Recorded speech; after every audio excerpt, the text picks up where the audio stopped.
오늘 말씀 보도록 하겠습니다. 감사를 드리고 누가복음 11장 1절부터 13절 말씀입니다. 누가복음 11장 1절부터 13절 말씀 보도록 하겠습니다. 1절부터 13절 말씀. 제가 가진 성경은 111쪽이네요. 신약 누가복음 11장 1절부터 3절 교독하도록 하겠습니다. 제가 먼저 읽겠습니다. 예수께서 한 곳에서 기도하시고 마치심에 제자 중 하나가 여짜오되 주여, 요한이 자기 제자들에게 기도를 가르친 것 같이 우리에게도 가르쳐 주옵소서. 예수께서 이르시되 너희는 기도할 때 이렇게 하라. 아버지여, 이름이 거룩히 여김을 받으시오며 나라가 임하시오며 우리에게 날마다 일용할 양식을 주시옵고 우리가 우리에게 죄 지은 모든 사람을 용서하오니 우리 죄도 사하여 주시옵고 우리를 시험에 들게 하지 마옵소서 하라. 또 이르시되 너희 중에 누가 벗이 있는데 밤중에 그에게 가서 말하기를 벗이여 떡 세 덩이를 내게 구워 달라. 내 벗이 여행 중에 내게 왔으나 내가 먹일 것이 없노라 하면 그가 안에서 대답하여 이르되 나를 괴롭게 하지 말라. 문이 이미 닫혔고 아이들이 나와 함께 침실에 누웠으니 일어나 내게 줄 수가 없노라 하겠느냐. 내가 너에게 말하노니 비록 벗됨으로 인하여서는 일어나서 주지 아니할지라도 그 간청함을 인하여 일어나 그 요구대로 주리라. 내가 또 너희에게 이르노니 구하라 그러면 너희에게 주실 것이요 찾으라 그러면 찾아낼 것이요 문을 두드리라 그러면 너희에게 열릴 것이니 구하는 이마다 받을 것이요 찾는 이는 찾아낼 것이요 두드리는 이에게는 열릴 것이니라. 너희 중에 아버지 된 자로서 누가 아들이 생선을 달라 하는데 생선 대신에 뱀을 주며 알을 달라 하는데 정갈을 주겠느냐. 함께 읽겠습니다. 너희가 너희가 악할지라도 좋은 것을 자식에게 줄 줄 알거든 하물며 너희 하늘 아버지께서 구하는 자에게 성령을 주시지 않겠느냐 하시니라. 아멘. 할렐루야. 우리가 오순절을 통해서 성령께서 우리에게 오셨고 또 성령을 통해서 우리가 어떤 삶을 살아가는지를 함께 계속해서 나누고자 합니다. 오늘은 성령님과 그 기도에 관해서 함께 생각을 해보려고 합니다. 우리가 늘 기독교에서 강조하는 것이 기도입니다. 말씀과 기도, 이거 굉장히 강조하죠. 그런데 기도하자 그러면 어떤 사람은 기도 뭐 너무 쉽죠 라고 생각하는 분도 있지만은 또 기도가 가장 어렵다라고 말하는 분들이 많습니다. 대부분 제가 볼 때는 후자가 어렵다라고 생각하는 분들이 굉장히 많은 것 같습니다.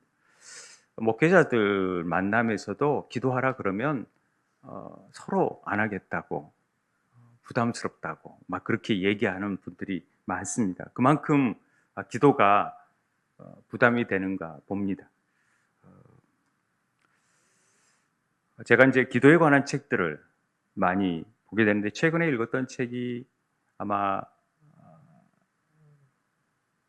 기억이 제가 잘 안 나는데 기도라는 책인데 팀 켈리의 기도라는 책이 굉장히 유익했던 책인 것 같아요. 한번 제가 이제 다음에 새벽 기도회 할 때 우리가 뭐 세겹줄 기도회 할 때 한번 그 책을 가지고 함께 논했으면 좋겠는데 아무튼 우리 기도라는 책을 보면서 제가 느꼈던 부분이 뭐냐면 우리의 기도들이 하나님이 원하시는 기도와 너무 달라 있다라는 생각이 들었어요. 우리의 기도가 너무나 샤머니즘적인 기도, 이방인들이 하는 기도하고 별로 다를 게 없다라는 생각이 들었어요. 이게 뭐지? 우리 기독교의 기도는 뭔가 좀 다른데 너무 똑같이 한다라는 거죠. 특별히 입시철이나 어떤 상황을 놓고 보면은 기도하는 내용들이 불교나 이슬람도들이 기도하는 것과 그 내용이 별반 다를 게 없어요. 물론 대상이 다르지요. 또 원하는 것들이 다를 수 있지만 그 원하는 것들을 바라는 그 마음들은 신에게 원하는 마음들은 다 똑같다라는 생각이 들었습니다. 이건 좀 생각해 볼 문제라고 이렇게 여겨졌습니다. 정말 살아계신 하나님께 기도하는 것과 살아계시지도 않고 그냥 우상, 신이라고 말할 수도 없는 그런 대상한테 기도하는 것과 엄밀히 말하면 너무 다르지요. 그리고 그런 대상들의 기도는 전부 다 그 신전을 가야 됩니다. 신전에만 계시기 때문에. 그래서 신전에 가서 기도해야 되는데 우리는 다르잖아요. 그분이 찾아오셨고 우리는 어디서나 기도할 수 있어요. 내 안에 계시기 때문에. 이게 엄청난 차이임에도 불구하고 기도는 똑같은 내용이 그런다라는 데에서 뭔가 우리가 정말 기도에 대한 부분들을 다시 한번 생각해 봐야 되겠다라는 생각이 들었습니다. 그럼 기도가 뭘까? 기도가 뭐냐? 라는 질문을 많이 하죠. 그러면 뭐 여기에 대한 대답을 어떤 정의를 내려야 되느냐? 참 답답합니다. 보통 기도는 하나님과의 대화다. 이런 말을 많이 씁니다. 또 기도는 호흡이다. 또 기도는 기다림이다. 또 기도는 영적 교통이다. 기도는 간청이다. 기도는 하늘 문을 여는 열쇠다. 뭐 주옥 같은 기도의 정의가 굉장히 많습니다만은 저는 이 부분들을 다 종합해서 이렇게 생각을 해보니까 기도는 하나님과의 대화와 하나님과의 만남이 기도라고 생각을 합니다. 저는 이 정의가 굉장히 마음에 다가왔습니다. 하나님, 그분은 살아계시고 인격적으로 우리와 함께 하셔서 대화를 나눌 수 있고요. 그리고 만남을 가질 수 있다는 것입니다. 그렇기 때문에 우리의 기도는 굉장히 특별한 은혜가 되는 것이죠. 기도는요, 생명줄입니다. 기도를 하지 않으면 영적으로 우리가 살아나지를 못하니까 기도가 호흡이라고 하는 것은 계속해서 호흡을 해야 된다라는 얘기가 되는 것입니다. 사무엘상에 보면은 너희를 위하여 기도하기를 쉬는 죄를 여호와 앞에 결단코 범하지 아니하겠다라고 사무엘 선지자가 고백합니다. 선하고 의로운 길을 너희에게 가르칠 것이다. 그런 얘기를 하죠.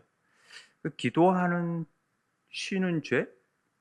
여러분 우리 기도를 매일 쉬지 않고 기도하라. 그런 말씀을 알고 있지만은 쉬지 않고 기도하고 계십니까? 왜 대답이 없으세요? 쉬지 않고 기도합니까? 예. 매일의 삶이 기도지요. 좋습니다. 그렇게 기도하고 있습니다. 그런데 정말로 이 기도가 생명줄이라는 사실을 여러분들이 깨닫고 있느냐? 그러면 반문해 보면은 퀘스천 마크가 됩니다. 예를 들어서 우리가 불치병이 걸려서 어떤 약을 먹어야지만이 견딜 수 있다. 그러면 여러분들이 그 약을 빠뜨리지 않고 빠뜨리고 그냥 잊어버리고 삽니까? 아니면 그 약을 생명이라고 생각하고 그 고통을 이기려고 약을 계속 먹잖아요. 빠지지 않고 아침, 점심, 저녁으로 먹어야 되잖아요. 마찬가지로 기도가 그렇다라는 거죠. 이렇게 영적 생명으로서 우리를 살릴 수 있는 일이기 때문에 기도를 해야 되는데 우리는 기도를 하지 않는다라는 것이죠. 영적으로 죽어가는 거죠. 그러면 아니 왜 이렇게 영적 생명줄이라고 생각하는데 우린 기도하지 않을까? 이런 부분에 대해서 가르칠 필요가 있습니다. 기도에 대해서 잘 몰랐기 때문에 그렇다라는 것이죠. 그래서 기도를 어떻게 해야 되고 또 기도가 뭐냐에 대해서 잘 배워본 적이 없습니다. 우리 생명의 삶을 할 때 기도에 대해서 잠깐 배웁니다. 생명의 삶을 할 때 우리가 기도했던 여러분 우리 거의 다 배우셨으니까 5가지 기억납니까? 우리가 찬양, 감사, 회개, 중보, 간구를 통해서 하나님께 우리가 기도한다. 보통 주일학교 아이들은 5손가락을 통해서 찬양, 하나님의 대상에서 찬양하고 감사하고 회개하고 중보하고 간구한다. 예수님 이름으로 기도합니다. 이렇게 우리가 가르쳤던 기억이 나는데요. 그건 기도의 어떤 형태를 얘기하는 것이고 실제적으로 체계적으로 기도를 가르침을 받는다든지 그런 경험이 별로 없어요.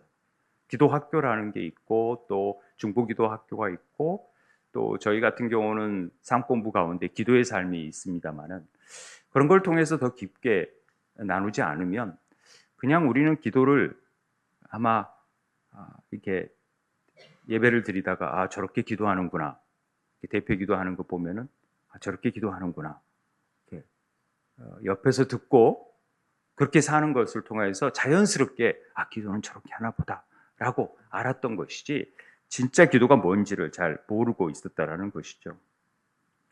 어떻게 하면 기도를 잘할까? 또 어떻게 하면은 응답받는 기도를 할까? 이게 늘 우리의 답답한 마음이고 또 왜 우리가 기도를 안 하는지, 왜 우리 기도는 응답받지 못하는지에 대해서 늘 고민하게 되는 것이 우리 그리스도인들의 모습일 것입니다. 오늘 제자들도 아마 그런 부분에 고민이 됐나 봐요. 예수님께서 기도하시고 내려오는데 제자 중 하나가 요한이 자기 제자들에게 기도를 가르쳐 준 것처럼 우리에게도 주님께서 가르쳐 주십시오.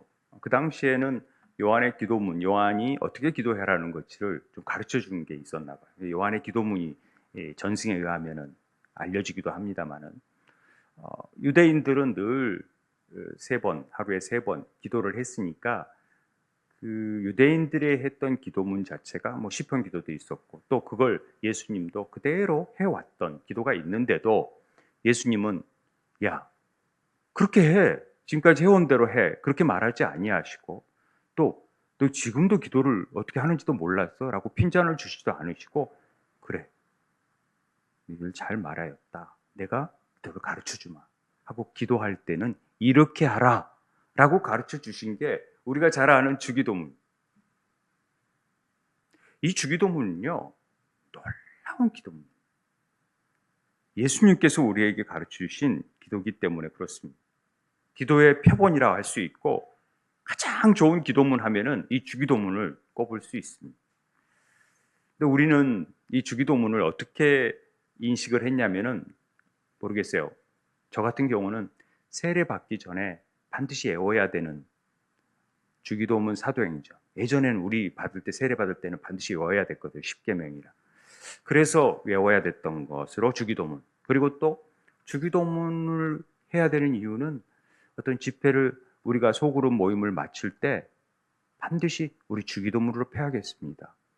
그렇기 때문에 뭔가에 종치는 걸로 주기도문을 해야 끝나는 걸로 알았기 때문에 주기도문 하면은 끝나는구나 라고 여겼기 때문에 주기도문을 마치 끝맺음을 맺기 위해서 하는 일이 기도라고 생각을 했다라는 거죠. 그러나 그렇지 않습니다. 예전 예배를 드리는 데 있어서는 반드시 우리의 기도 안에 그 주기도문을 덧붙이게 돼 있어요. 대표 기도를 할 때 한 다음에 반드시 주기도문을 같이 하게끔 돼 있는 게 보통 예전 예배 가운데 있는 예식 가운데 하나죠. 근데 우리는 다 그런 것들을 생략하고 있는 것 중에 하나입니다. 근데 이 기도를 제가 배우게 되면서 점점 이 주기도문의 능력, 그 파워풀한 능력이 놀랍구나. 우리가 막 기도 잘 못하겠어요. 기도하라 그러면 어떻게 해야 될지 모르겠어요. 라기보다도 이 기도만 해도 우리에게는 엄청난 능력이 임할 수 있고 그 은혜를 계속해서 누릴 수 있는데도 이 기도를 너무 이렇게 가볍게 여기는 건 아닌가 하는 생각을 하게 됩니다. 그래서 우리는 막 기도를 해야 되면은 다른 성경 말씀을 외워야 되나? 또 좋은 기도문을 막 보고 베껴서 외워야 되나? 이래 있어서 막 많은 미사 요구를 하고 막 그런 것보다도 그냥 우리는 이런 주기도문 하나만 잘 해도 기도를 정말 멋지게 하나님 앞에 올려드릴 수 있는 기도가 된다라는 생각이 들었습니다.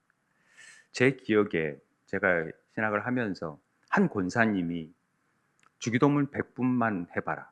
그러면 기도가 다 응답될 것이다. 이런 얘기를 했어요. 그래서 제가 그때 느낌이 뭐냐면 저런 미신적인 권사님이 저런 미신적인 얘기를 하고 그러네.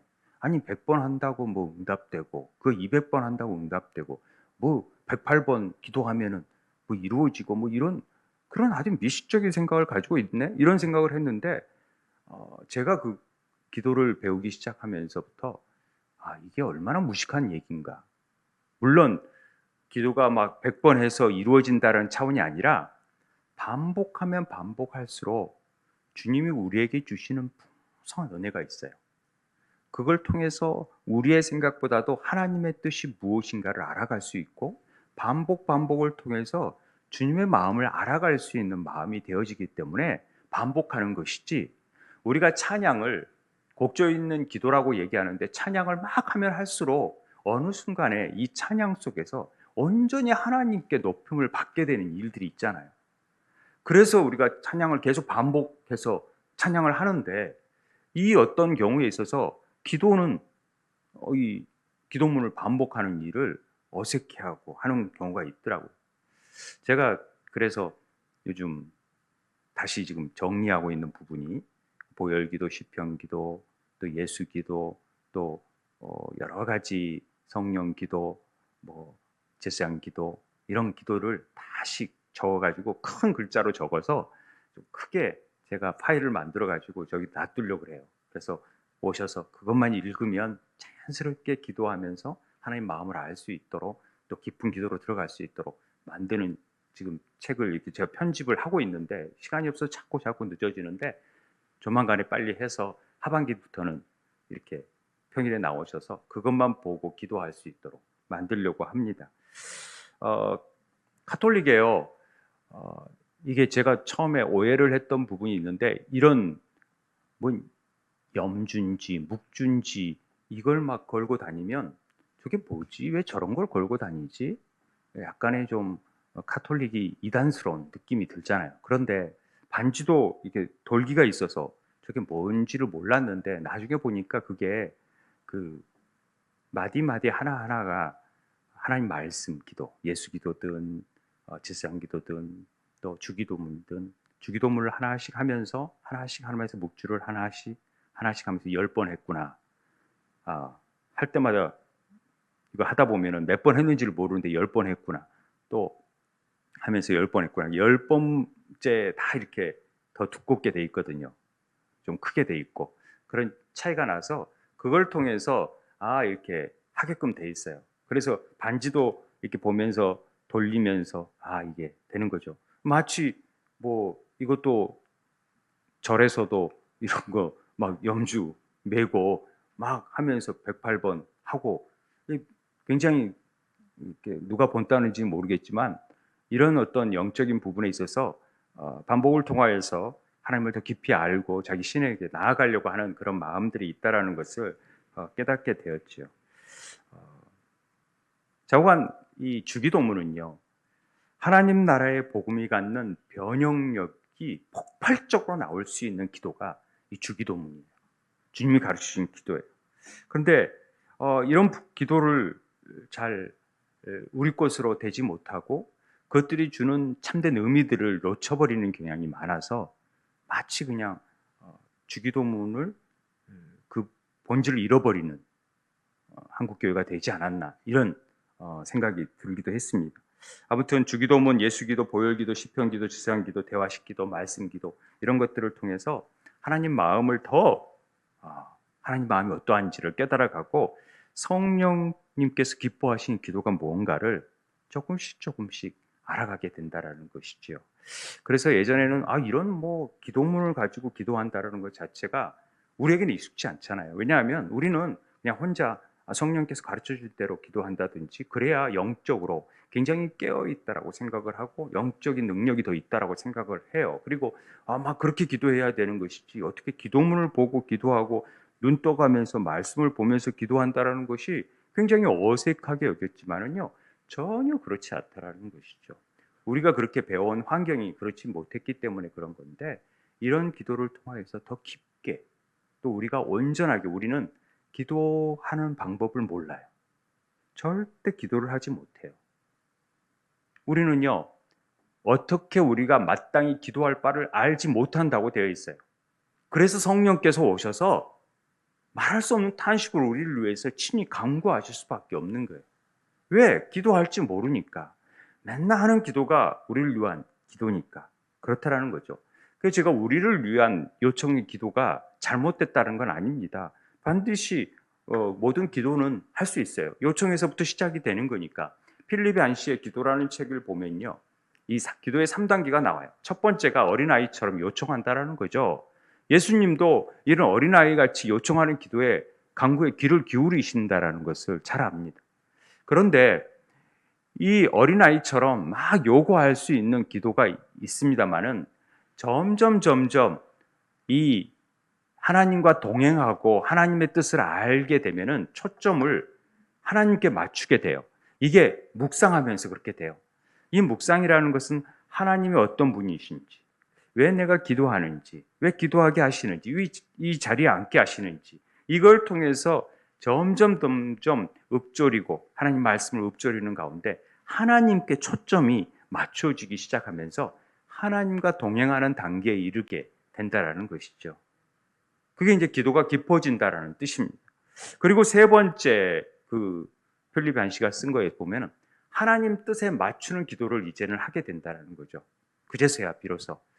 그렇게 됐을 때는 다니엘이 불문풀에서 이렇게 죽게 되었을 때 어떤 얘기를 하냐면은 왕이여 우리가 섬기는 하나님이 계시다면 우리가 맹렬히 타는 풀무풀 가운데서 능히 건져내시겠고 왕의 손에도 건져내시리이다.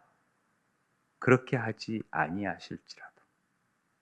그러니까 우리 삶에 하나님께서 우리의 삶을 가장 좋고 신실하게 이루시는 하나님의 그 선하심을 알고 있기에 어떻게 하더라도 분명히 그 일은 우리에게 좋게 일을 이루어 가실 것이라는 것을 고백하고 하나님, 그러니까 내 원대로 마시고 아버지의 뜻대로 행하시옵소서. 이게 우리가 행해야 할 기도라고 얘기를 하고 있습니다. 우리는 다 간구할 수 있어요. 다 하나님 앞에 마음껏 요청할 수 있어요. 그러나 하나님은 기도를 그런 인간의 욕구가 아닌 하나님의 뜻이 이 땅에서 이루어질 수 있게 만든 것이 기도라는 것이죠. 이해가 되십니까? 네. 그래서 주님은 뭔가 요청하는 자녀의 기도를 들으시고 응답하시지만은 그 일을 통하여서 하나님이 어떤 분인지를 알고 내가 더 어떤 것을 더 주고자 하고 더 어떤 사랑을 베풀고 너를 향한 어떤 계획이 있는지를 더 알게 하시기를 원하시는 것이지 그냥 뭐 달라고 주는 그런 하나님은 아니시라는 것입니다. 그래서 에베소 6장 18절 우리 한번 같이 읽을까요? 시작. 이제 모든 기도와 간구를 하되 항상 성령 안에서 기도하고 이를 위하여 깨어 구하기를 항상 힘쓰며 여러 성도를 위하여 구하라. 모든 기도와 간구를 할 수 있어요. 그러나 우리가 항상 성령 안에서 기도한다라는 이게 굉장히 중요해요.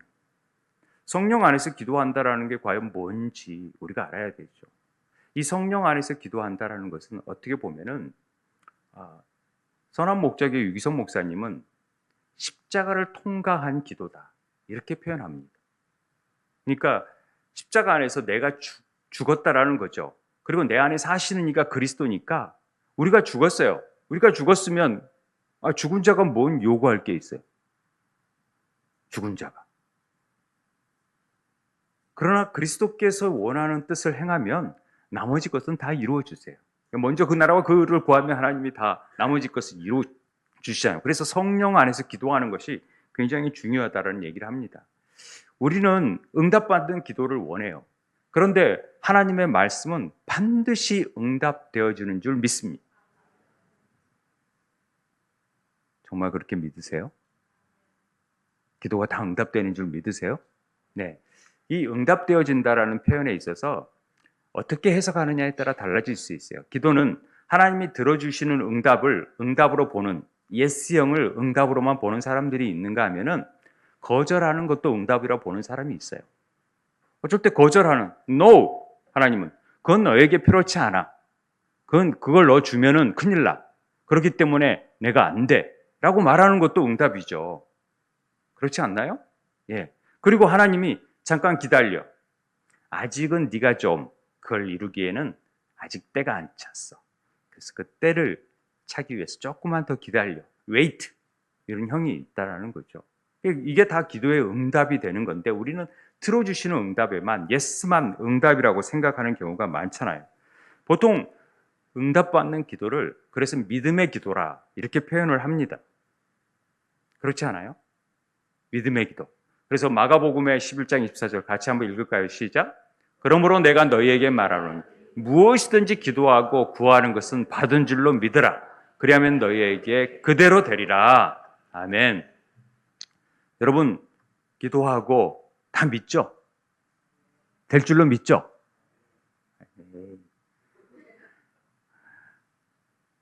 다 될 줄로 믿습니까? 그러면 그대로 된대요. 그런데 다 보면은 안 믿어요. 왜? 우리 삶 속에서 경험들이 있기 때문에. 다른 사람은 몰라도 나는 기도해도 잘 안 들어주는 것 같아. 내 기도는. 그래서 우리가 기도는 해보지만 행여 혹시라도 들어주면 고맙고 안 들어주더라도 뭐 나는 하나님 별로 안 사랑하시는 것 같으니까 안 들어주겠지. 이렇게 생각하기 때문에 잘 안 믿는다라는 거죠. 사실 믿음이 있게 기도하는 사람들이 없다라고 얘기를 해요.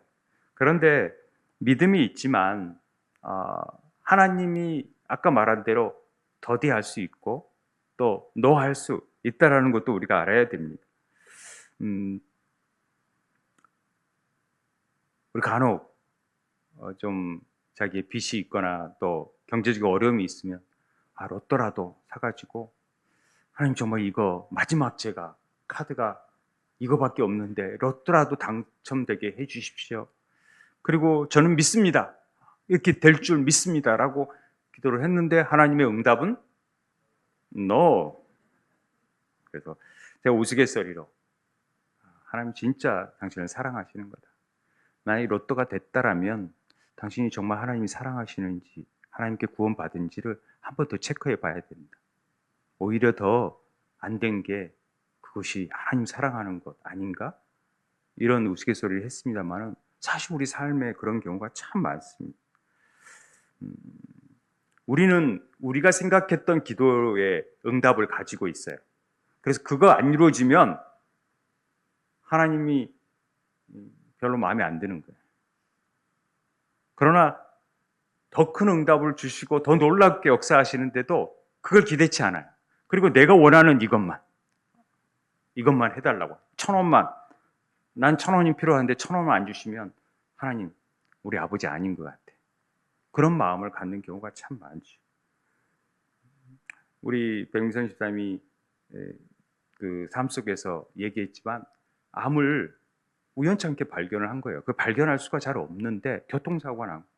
교통사고를 통해서 보니까 암이 발견이 된 거죠. 교통사고가 안 났으면은 왜 나는 이런 교통사고가 날까라는 의구심을 가질 수 있잖아요. 그런데 그런 일을 통해서 하나님이 더 선하게 역사하실 수 있잖아요. 그러니까 모든 일을 우리가 볼 때 그냥 단편적으로 봐서는 안 되죠. 제가 청년부를 지도할 때 태국 매옹선에 선교를 많이 갔었어요.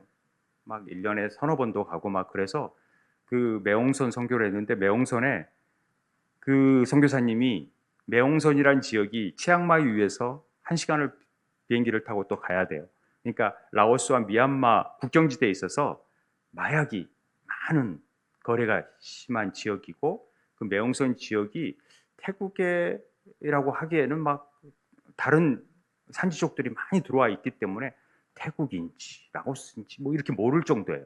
그런데 이제 경계는 태국에 들어가 있죠. 그런데 거기에서 선교 신학교를 세우고 그 도시를 완전히 복음화하는데 굉장히 여자 선교사님이 헌신해서 그렇게 변화시켰어요. 그런데 그 한 청년이 신학교에 들어가서 정말 믿음 있게 잘 하고 이제 전도사로서 새롭게 교회를 세우려고 하는 차에 그 오토바이를 타고 가다가 어떤 사람이 오토바이를 태워달라 그러니까 태워줬어요. 그리고 가다가 검문소가 거기는 이제 마약 검문을 하는 검문소가 있으니까 걸린 거죠. 그런데 그 뒤에 탔던 사람이 이 백을 벗어두고 도망을 쳐버린 거예요. 그러니까 딱 그 백을 열어보니까 거기에 마약이 있었던 거죠. 그래서 이 전도사님이 도항짠 전도사님이 마약 운반책이 된 거예요. 여기는 굉장히 마약이 범죄에 대해서 책임이 크죠. 그래서 저희들이 기도를 했어요. 하나님 이거 바르게 올바르게 해달라고. 그러면서 막 기도를 열심히 그때 기도했던 기억이 나죠. 그런데 얼마 형을 받았냐면 33년 형을 받았어요. 그러니까 얼마나 이제 복음을 전하려고 막 신학교 나와서 뜨거운 정열을 가지고 있는데 교도소로 간 거죠. 근데 교도소에서 한 명 한 명 전도하기 시작해가지고 교도소에 교회가 세워졌어요. 그리고 그가 이송하는 교회마다 교회가 세워졌어요. 그래가지고 태국판 사도 바울처럼 정말로 이 교도소 전체가 교회가 되어버리는, 모든 사람이 예수를 믿는 놀라운 부흥의 열매를 거두게 되는 역사가 일어난 것을 보면서 제가 그때 깨닫는 게, 우리의 생각과 우리의 뜻과 우리의 기도의 내용들은 참 한계가 있구나. 그러나 아버지께서 우리를 통해서 이루시는 일은 무한하시구나. 저는 그때 선하신 하나님의 그 사랑을 굉장히 느꼈어요. 우리가 하나님을 제한해서는 안 되고 마음껏 우리를 통해서 일할 수 있는 삶이 되겠으면 좋겠다. 그런데 그러려면은 성경 말씀에 보니까 조건이 있더라고요. 너희가 내 안에 거하고 내 말이 너희 안에 거하면 무엇이든지 원하는 대로 하라. 그러면 이루리라. 그러니까 무엇이든지 우리는 원할 수 있어요. 그런데 이루어져요? 그런데 조건이 내 말이 내 안에 거하고 내 말이 너희 안에 거해야 된다는 거죠. 이 말이 무슨 뜻인지 아시죠? 우리는 없고 주님 안에서 우리가 온전한 연합으로 이루어져야 된다는 것이죠. 그리스도 마음에 합한 자가 돼야 돼요. 제가 좋아하는 요한일서 5장 14절, 제가 찬양 그를 향하여라는 옛날 찬양을 굉장히 좋아하는데, 그를 향하여 우리가 가진 바 담대한 것 이것이니 그의 뜻대로 무엇을 구하면 들으심이라. 그의 뜻대로 구해야죠. 우리의 뜻이 아니라. 기도라는 것이 그러는 것이죠. 우리가 원하는 것들을 요구하지 말라는 게 아니지만은, 그렇게 하다 보면은 묵상에서 하나님의 선하심과 사랑하심을 느끼는데, 아버지의 뜻을 이제 더 깊이 알면은 아버지의 뜻이 깨달아진다라는 것입니다. 그래서 내가 원하는 게 아니라 아버지께서 원하는 삶을 사는 것이 하늘의 뜻이 이 땅에서 이루어지는 삶으로 되어지는 것입니다. 우리는 기도를요 늘 이렇게 생각해요. 기도 좀 부탁을 하거나 그러면 저 기도 못해요.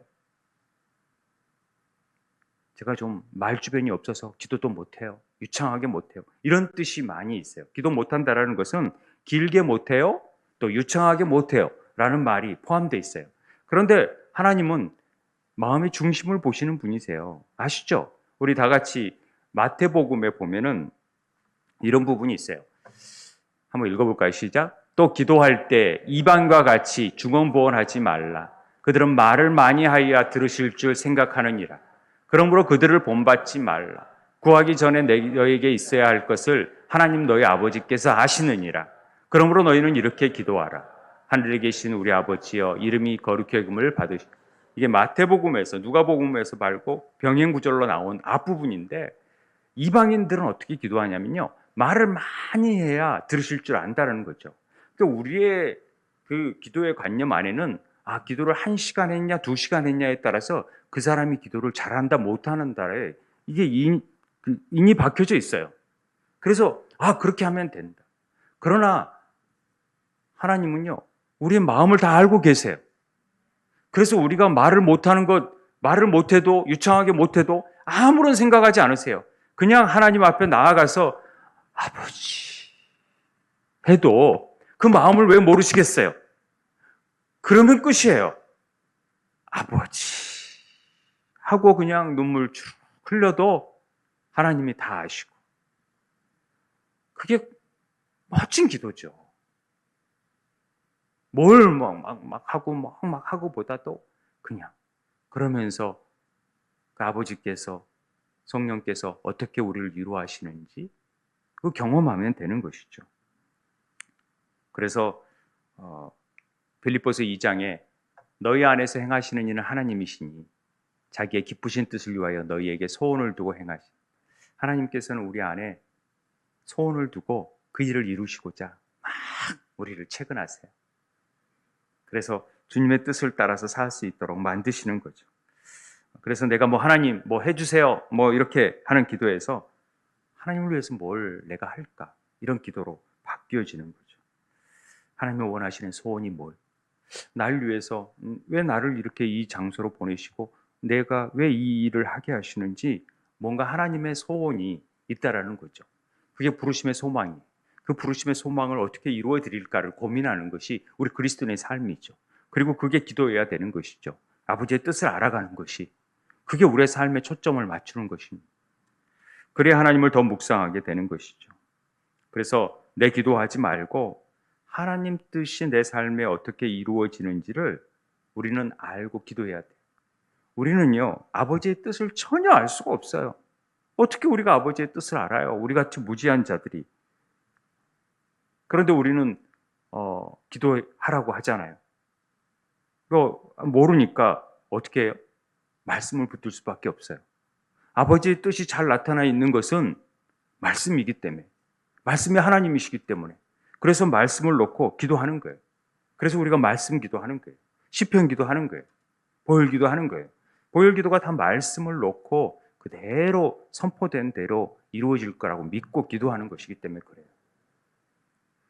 그래서 주기도문 역시 하나님이 우리에게 가르쳐준 놀라운 의미가 포함되어 있어요. 하나님의 호칭, 하나님의 인격, 하나님의 나라, 하나님의 목적, 하나님의 축복, 하나님의 용서, 하나님의 보호, 하나님의 영광이 이 기도문 안에 다 감춰져 있는 거죠. 하늘에 계신, 정말 하나님이 하늘에 계시는가? 하나님 어디 계세요?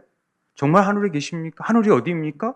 에서부터 우리가 계속 반복하면 할수록 하늘이 뭔지, 아버지라고, 우리 어떤 종교가 아버지라고 불러요? 우리는 아버지라고 부를 수 있잖아요.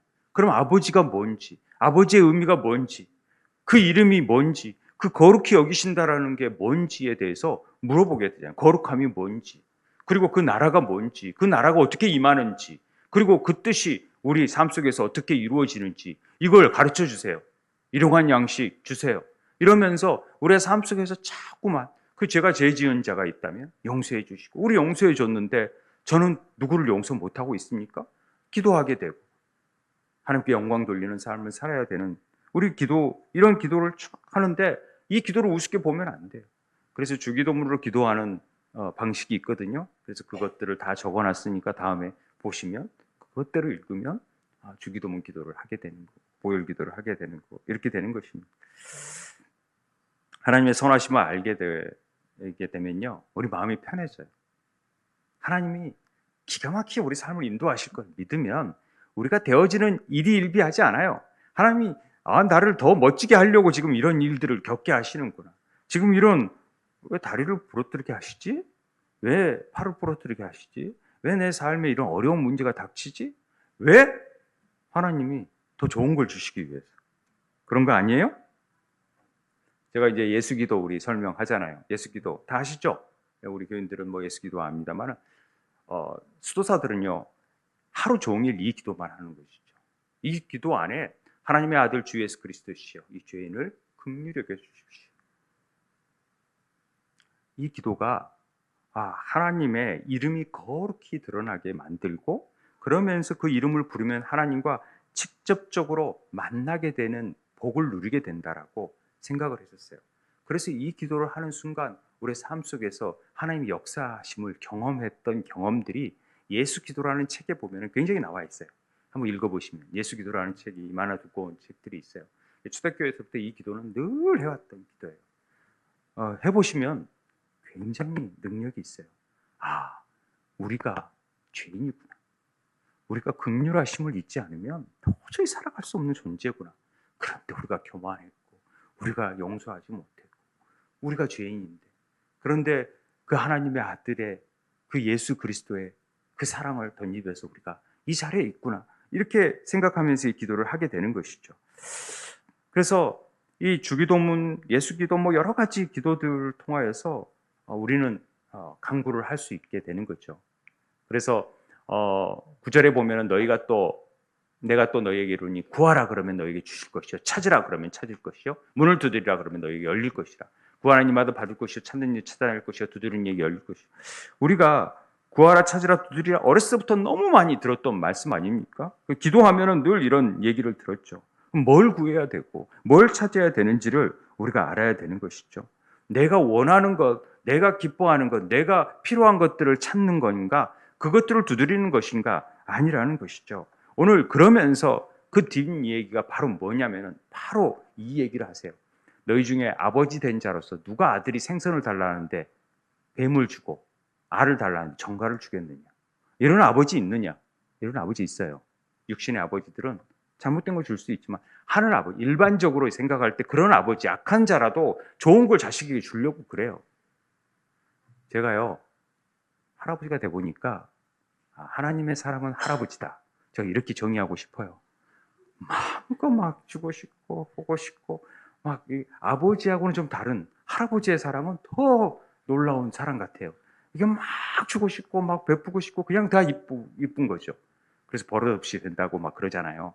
한편으로는 그게 좋은 건지 여전히 모르겠지만 어찌됐든 악한 것일지라도 좋은 것을 자식에게 악한 자일지라도 좋은 걸 주려 도둑이라도 좋은 걸 주려 그러잖아요. 그런데 하물며 하늘 아버지께서 구하는 자에게 성령을 안 주신다고? 준다는 이 말은요, 맥락이 좀 안 어울린 것 같지만 가장 좋은 것을 준다는 얘기입니다. 그게 성령이라는 것이죠. 성령님이 우리에게 오시면서 우리는 게임 끝이라는 얘기입니다. 우리는요, 늘 생각하는 게 아이들이 1,000원의 맛을 들이기 시작하면서부터 1,000원 주면은 아이스크림을 주고 과자를 주는 거예요. 가게에 갔더니. 이런 놀라운 일이. 그래서 그걸 경험한 사람들은 맨날 달라는 게 1,000원이에요. 부모님에게. 1,000원 없어. 그러면서 5만 원짜리를 딱 주잖아요. 그럼 5만 원짜리는 싫다라는 거죠. 왜요? 1,000원짜리 파란색이 필요하거든요. 그런데 우리는 5만 원짜리를 주면은 그건 싫다라는 거죠. 야, 그거 50배입니까? 야, 그렇게 살 수 있어. 더 많이 살 수 있어. 그래도 필요 없다는 거죠. 1,000원만. 우리 삶이 그래요. 하나님은 우리에게 야, 카드 줄게. 가서 알아서 해. 카드 싫다라는 거죠. 1,000원 달라는 거죠. 우리의 기도가 전부 다 그래요. 1,000원이 우리는 1,000원만 주면은 뭐가 1,000원을 얻을 것 같은 느낌을 가지고 그것 가지고 아이스크림 사 먹고 막 이런 생각이 있는데 하나님은 백지수표를 우리에게 주는 거예요. 그래서 마음껏 쓸 수 있도록 만들어 주신 게 성령을 주신다라는 거죠. 구하는 자에게 반드시 성령을 주세요. 그 성령을 통해서 우리 하나님이 얼마나 놀라우신 분이시고 많은 걸 준비해 주시고 하늘의 신령한 복으로 가득가득 채워져 있는 것들을 마음껏 누릴 수 있도록 우리에게 허락하셨는데 그걸 모르고 있다는 거죠. 그냥 1,000원만 그리고 1,000원 달라고 기도하고 있는 것이죠. 이런 삶이 안타까운 거죠. 그래서 우리 성령님에 대한 이해를 가질수록 그 풍성한 은혜를 가질수록 그 지혜와 그 계시의 영을 통하여서 하나님으로 한 분만으로 만족해 라는 찬양을 진짜 하는 거죠. 우리가. 그리고 그 나라와 그 의를 구하는 거죠. 우리는 그렇게 되지 못하잖아요. 기도 어렵습니다. 그런데 성령님께서 우리 오시고 그분을 의지하면 성령님은요 기도 가르쳐 주는 걸 너무 좋아하신대요. 묻기만 하면은 대답해주고 싶어 하시는 분이 성령님이세요. 다 준비되어 있는데 쓸 수 있도록 다 준비되어 있는데 그걸 안 쓰는 거죠. 백지수표 쓰지 저 잘 몰라요. 그건 못 쓰겠어요. 이렇게 생각하는 거죠. 그래서 그 신성한 선물, 은혜를 우리에게 매일매일 주고자 하나님은 준비시키고 있는데 우리는 그 은혜를 별로 누리지를 못해요. 오늘도 우리에게 주시고자 하는 그 성령님의 은혜를 우리는 그냥 또 오늘도 그냥 도이시아 성령님한테 아침에 일어나서 성령님께 인사하신 분 계세요? Good morning, Holy Spirit. 잘 자셨어요? 잘 주무셨어요? 이렇게 기도에서부터 출발하는 삶이 동행하는 삶이 돼야 되는데 그렇지 못하잖아요. 하나님이 우리의 속사람을 통해서 얼마나 우리에게 더 큰 은혜를 베풀어 주시는지를 그리고 그 은혜를 부어 주시는지를 조금씩 알아가는 것이 우리의 기도의 모습을 통하여서 깨달아가는 것이죠. 기도가 생명줄입니다. 여러분 믿으세요? 어렵다 생각하지 마시고 그냥 편하게. 우리는 기도할 줄 모르잖아요. 성령님께서 도와주세요. 저 아무것도 모르지만 하나님 제 마음 다 아시죠. 그러니 제가 필요한 것들 하나님 다 책임져 주시고 주님이 원하시는 것이 뭔지 저는 그거 행할게요. 그렇게 기도하는 삶이 됐으면 좋겠습니다. 우리 찬양하면서 하나님 앞에 나아갔으면 좋겠습니다. 원하고 바라고 기도합니다. 우리 각자 가사 생각하면서 성령님께 기도를 구하며 우리 갈급함이 있지만 더 큰 것을 주시는 그 은혜가 뭔지를 깨달아갔으면 좋겠습니다.